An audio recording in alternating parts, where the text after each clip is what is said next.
Et ici, Votre Majesté, nous avons un petit phénomène. Un remarquable enfant de 10 ans. Ah. Un spécialiste de l'histoire et le rédacteur en chef de notre journal. Ah, très intéressant. Sire, je vous présente Rupert, notre jeune journaliste. Enchanté, Rupert. Enchanté. Alors, asseyez-vous. Dites-moi, qu'est-ce que vous lisez, là? Karl Marx. Se peut-il que vous soyez communiste? Est-ce que j'ai besoin d'être communiste pour lire Karl Marx? Rupert. La réponse est sensée. Eh bien, si vous n'êtes pas communiste, qu'est-ce que vous êtes? Je ne suis rien. Rien? Je déteste toutes les formes de gouvernement. Mais il faut bien quelqu'un pour gouverner. Et je déteste le mot gouverner. Eh bien, si le mot vous est tellement odieux, disons qu'il faut des chefs. Tous les chefs de gouvernement représentent le pouvoir. Et en politique, le pouvoir est forcément une forme de la lutte contre le peuple. À propos, qu'est-ce qu'il écrit dans son journal? Des commentaires sur les événements courants. Pardonnez-moi, Votre Majesté. Mais mon cher enfant, la politique est une nécessité. La politique est une règle que l'on impose au peuple.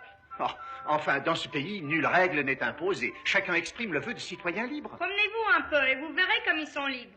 Oui, mais laissez-moi parler. Ici, on met tout le monde dans une camisole de force. Et si on n'a pas de passeport, on ne peut pas faire un pas. Mais enfin, laissez-moi Dans parler. ce monde libre, on viole les droits naturels de tous les citoyens.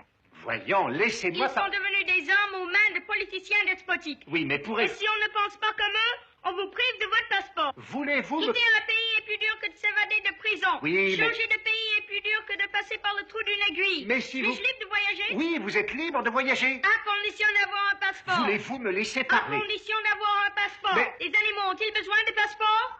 Enfin, avez-vous terminé? C'est scandaleux de penser qu'à l'âge de la vitesse atomique, on ne peut pas circuler si on n'a pas de passeport. Si vous laissiez parler un peu les Et autres. la liberté de parole existe-t-elle? Non, pas avec vous. Et la libre entreprise? Oui, mais nous parlions de passeport. Aujourd'hui, tout est monopole.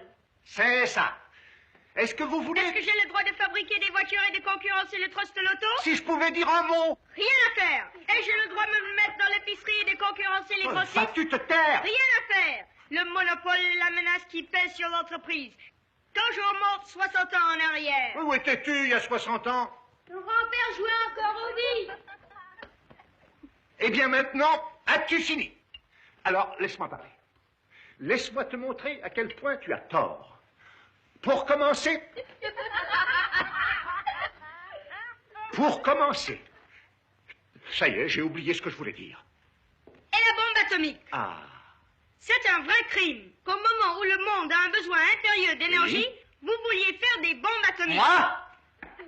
Je suis contre les bombes atomiques. Vous voulez faire périr la civilisation, détruire toute vie sur la planète. Vous vous croyez encore au 19e siècle. J'ai perdu mon trône parce que j'ai refusé la bombe atomique. Oui, vous semblez croyez que la bombe atomique résoudra vos problèmes. Écoute, sale mioche. Les hommes ont beaucoup trop de pouvoir. L'Empire romain s'est effondré lors de l'assassinat de César. Et pourquoi? Si Parce tu- qu'il était devenu trop fort. La féodalité a été balayée par la Révolution française. Et pourquoi? Oh, je- Parce qu'elle était devenue trop fort. Et aujourd'hui, tout le monde va exploser. Et pourquoi? Parce qu'il est devenu trop fort.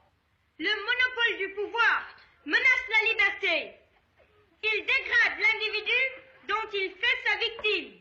Où est maintenant l'individu? Je n'en sais rien. Il vit dans la terreur parce qu'on l'a obligé à haïr au lieu d'aimer.